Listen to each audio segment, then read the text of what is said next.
तो फाइनली जोसा काउंसलिंग 2026 शुरू होने वाली है, लेकिन choice filling, mock allotment, freeze float slide जैसे टर्म से बहुत स्टूडेंट्स कंफ्यूज हैं।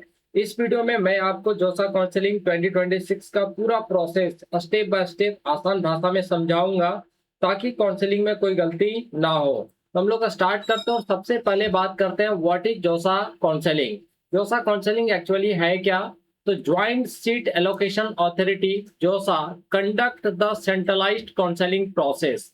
यानी ये एक सेंट्रलाइज्ड काउंसलिंग है जिसमें आपका जो है एडमिशन मिलता है कहाँ कहाँ पे, एनआईटीज, ट्रिपल आईटी, जीएफटीआईज और आईटीज, यानी ये चारों इंस्टीट्यूट में एडमिशन लेने का एक सेंट्रलाइज्ड काउंसलिंग प्रोसेस जो है ये जोसा होता है। अब देखिए, फॉर एनआईटी, ट्रिपल आईटीज और जीएफटीआईज में अगर आप एडमिशन लेना चाहते हैं तो admission is based on JEE Main rank. तो इन तीनों इंस्टीट्यूट में जो है जेई मेन रैंक के बेसिस पे आपका एडमिशन होता है। बट फॉर आईटीज में अगर आप एडमिशन लेना चाह रहे हो तो admission is based on JEE Advanced rank. तो यहाँ पे जेई एडवांस रैंक के बेसिस पे जो है एडमिशन मिलता है। आगे बात करते हैं एलिजिबिलिटी क्राइटेरिया फॉर जोसा 2026। तो एनआईटीज, ट्रिपल आईटी, जीएफटीआईज के लिए क्वालिफाइड जेई मेंस 2026। तो ये तीनों के लिए आपको जेई मेंस 2026 क्वालिफाई करना होगा। तो सभी ने क्वालिफाई कर लिया। जेई एडवांस का भी एग्जाम हो चुका है, बहुत जल्द रिजल्ट भी आने वाला है। और आपका जोसा काउंसलिंग भी जैसे ही जेई एडवांस का रिजल्ट आएगा उसके नेक्स्ट डे से ही क्या होता है, स्टार्ट हो जाता है जनरली। ठीक है। अब आईटीज में क्वालिफाइड जेई एडवांस 2026, तो आपको यहाँ पे जेई एडवांस क्वालिफाई करना पड़ेगा। ठीक है।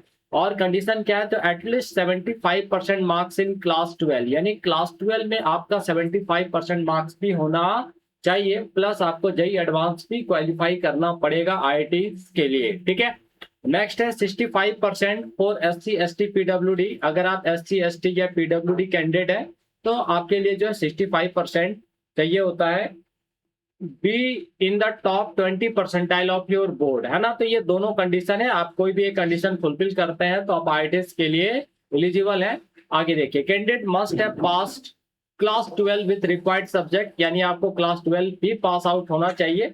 ऐसा नहीं कि कई बार क्या होता है कि बच्चे जो है JEE Main JEE Advanced qualify कर जाते हैं लेकिन प्लस 2 पास नहीं कर पाते हैं ना। तो प्लस 2 आपका होना चाहिए किससे, तो बीटेक के लिए आपके पास फिजिक्स, केमिस्ट्री और मैथमेटिक्स होना चाहिए प्लस 2 में। और बी आर के लिए भी आपको फिजिक्स, केमिस्ट्री, मैथमेटिक्स होना चाहिए। और बी प्लानिंग के लिए यहाँ पे मैथमेटिक्स जो है वो मैंडेटरी है, आपका होना ही चाहिए। ठीक है। आगे बात करते हैं नंबर ऑफ इंस्टीट्यूट। जोसा पार्टिसिपेटिंग इंस्टीट्यूट, यानी जोसा काउंसलिंग में कितने इंस्टीट्यूट जो है वो पार्टिसिपेट करते हैं। तो आईटीज की बात करें तो 23 आईटीज जो है यहाँ पे पार्टिसिपेट करते हैं। एनआईटीज की बात करें तो टोटल 32 एनआईटीज यहाँ पे पार्टिसिपेट करता है। ट्रिपल आईटीज की बात करें तो 26 और जीएफटीआईज की बात करें तो 57 जीएफटीआई जो है वो जोसा काउंसलिंग में पार्टिसिपेट करते हैं। क्लियर है। आगे बढ़ते हैं, सीट्स, किस इंस्टीट्यूट में कितनी सीटें हैं। तो इंस्टीट्यूट और इधर सीट ऑफर्ड। देखिए आईटीज में अगर हम देखें तो टोटल जो सीटें हैं वो आपका 18,160 है। वही एनआईटीज में, सभी एनआईटीज में मिला के आपका जो टोटल सीट है वो 24,525 है। नेक्स्ट है ट्रिपल आईटीज, तो यहाँ पे आपका 9,940 है। और जीएफटीआईज में 10,228 है। ये थोड़ा बहुत वेरिएशन होता रहता है हर साल। ठीक है। कहीं कहीं सीट जो है बढ़ता रहता है तो उसके वजह से ये नंबर में थोड़ा बहुत चेंज आता रहता है। तो ये इंस्टीट्यूट और इतनी सीटें जो है यहाँ पे ऑफर्ड की गई हैं आईटीज, एनआईटीज, ट्रिपल आईटीज और जीएफटीआईज के द्वारा। ठीक है। आगे नेक्स्ट है जोसा काउंसलिंग प्रोसेस। तो उसको हम लोग स्टेप बाय स्टेप यहाँ पे अब देखेंगे कि किस तरीके से काउंसलिंग प्रोसेस पूरा कंप्लीट होता है। तो फर्स्ट जो प्रोसेस है वो है आपका रजिस्ट्रेशन का, यानी फर्स्ट टाइम आपको रजिस्ट्रेशन कराना पड़ेगा। रजिस्ट्रेशन के लिए आपको करना क्या है, तो josa.nic.in पर आपको जाना है।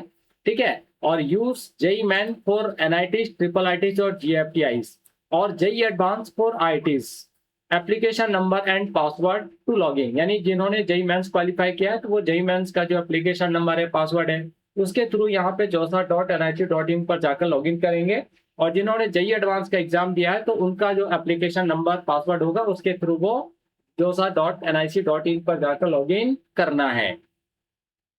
सेकेंड है choice filling, list your preferred college, NIT, triple ITs, ITs, GFTIs, and branch in order to preference. Fill as many choices as possible to increase chances, है ना। तो चॉइस फिलिंग करना होता है, आप जितना से ज्यादा बेहतर चॉइस कर सकते हैं, ज्यादा से ज्यादा आप चॉइस कीजिए ताकि आपके सिलेक्शन की चांसेस जो है बढ़ जाए, है ना। अब किस तरीके से आपको चॉइस करना है, ये सारी चीजें बाद में हम लोग बात करेंगे, ठीक है। आगे नेक्स्ट है थर्ड नंबर मॉक अलॉटमेंट। तो चॉइस फिलिंग करने के बाद मॉक अलॉटमेंट होता है। तो जोसा रिलीज टू मॉक अलॉटमेंट। अब देखिए यहाँ पे जोसा कितना मॉक अलॉटमेंट अलाउड करता है ना। तो दो मॉक अलॉटमेंट जो यहाँ पे रिलीज करता है based on the choices you field. आप जो भी चॉइस फिलिंग की है उसके बेसिस पे यहाँ पे दो मॉक अलॉटमेंट जो है वो रिलीज किया जाता है जोसा की तरफ से। You can modify choices after mock round. और मॉक राउंड के बाद आपने जो चॉइस फिल करा है वो चॉइस में आप मॉडिफाई कर सकते हैं। फोर्थ नंबर है सीट अलॉटमेंट राउंड। अब नेक्स्ट है मॉक अलॉटमेंट के बाद आपका मॉडिफाई करना है तो मॉडिफाई कर सकते हैं। उसके बाद जो है वो सीट अलॉटमेंट राउंड आता है। There will be 6 rounds of seat allocation.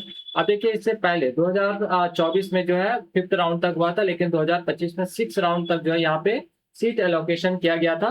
तो 6 राउंड होने वाला है ना। आफ्टर एवरी राउंड, अब देखिए हर एक राउंड के बाद आप क्या कर सकते हो। तो फर्स्ट है एक्सेप्ट द सीट, यानी आपको अगर सीट मिल गया, जो भी सीट मिला, अगर आपको लग गया कि नहीं ये हमारे लिए सुटेबल अच्छा है तो आप सीट एक्सेप्ट कर सकते हो, ठीक है। दूसरा है प्लॉट। प्लॉट करना यानी कीप द अलॉटमेंट सीट। अगर आपको अलॉटमेंट सीट रखना है but hope for better option in the next round, यानी आप ट्राई कर रहे हो कि नेक्स्ट राउंड में आपको अच्छा ऑप्शन जो है मिल जाएगा, तो आपको प्लॉट करना है। स्लाइड क्या है, तो सैम कॉलेज में, यानी सैम कॉलेज में ही better branch in future round, है ना। तो बेटर अगला जो राउंड है, जैसे फर्स्ट राउंड में आपको कुछ अलग ब्रांच मिल रहा है, पता चला कि सेकंड राउंड में उससे भी अच्छा ब्रांच आपको मिल सकता है सेम कॉलेज में ही, तो उसके लिए आपको क्या करना होता है, स्लाइड करना होता है, ठीक है। लेकिन कीप द अलॉटेड सीट, आप अलॉटेड सीट को रख रहे हैं but hope for better option in the next round, तो उसके लिए आपको प्लॉट करना है। और अगर आप सीट फर्स्ट टाइम में ही एक्सेप्ट कर लेते हैं तो उसके लिए एक्सेप्ट द सीट का ऑप्शन है। तो ये एवरी राउंड में आपके पास 3 ऑप्शन होते हैं और यही ऑप्शन बहुत सारे बच्चों को यहाँ पे समझ में नहीं आता है, ठीक है। आगे नेक्स्ट है round 5 document upload and verification. जब आपका सीट एलोकेशन हो जाएगा तो उसके बाद आपको यहाँ पे डॉक्यूमेंट अपलोड करना है और वेरिफिकेशन कराना है। तो वंस अ सीट अलॉटेड, एक सीट आपको अलाउड हो गया, अपलोड डॉक्यूमेंट्स ऑनलाइन। आपको यहाँ पे सारे डॉक्यूमेंट जो है ऑनलाइन अपलोड करने हैं। Document will verified by online by the reporting centre, है ना। तो रिपोर्टिंग सेंटर के द्वारा यहाँ पे ऑनलाइन जो है वेरीफाई किया जाएगा सारे डॉक्यूमेंट। नेक्स्ट है सीट कंफर्मेशन। अब देखिए आप आपको मिल गया, आप सीट एक्सेप्ट कर लिए या प्लॉट किए या स्लाइड किए, तो अब फाइनली मतलब आप तो सीट एक्सेप्ट करोगे ही, है ना, किसी ना किसी राउंड में। तो आपने सीट एक्सेप्ट कर लिया तो अब यहाँ पे सीट एक्सेप्टेंस फी भी आपको पे करना पड़ेगा। किसके लिए, तो सीट कंफर्मेशन के लिए, ठीक है। तो पे सीट एक्सेप्टेंस फी कितना है, तो 35,000 फॉर जनरल ओबीसी ईडब्ल्यूएस और 15,000 for SC ST PWD. If satisfied with the seat present, अगर आप सेटिस्फाइड है अपने सीट से तो आप उसको फ्रीज कर दीजिए, कोई दिक्कत नहीं होगा। फिर आगे फाइनल एडमिशन। तो after final round visit the allotted institute physically for admission and verification, ठीक है। तो पहला तो आपका यहाँ पे ऑनलाइन डॉक्यूमेंट अपलोड करना है, वेरीफाई हो जाएगा। उसके बाद जब सारी चीजें आपका हो जाएगा, सीट कंफर्मेशन हो जाएगा, आप फी भी पेड कर दोगे, उसके बाद आपको फिजिकली जो है इंस्टीट्यूट में जाना है, जो इंस्टीट्यूट आपको जो अलाउड यहाँ पे किया जाएगा, ठीक है। तो ये था दोस्तों। तो अगर वीडियो हेल्पफुल लगी हो तो वीडियो को लाइक और चैनल को सब्सक्राइब जरूर करना। ऐसे ही जोसा काउंसलिंग कटअप और एडमिशन अपडेट्स के लिए चैनल से जुड़े रहो। Thanks for watching.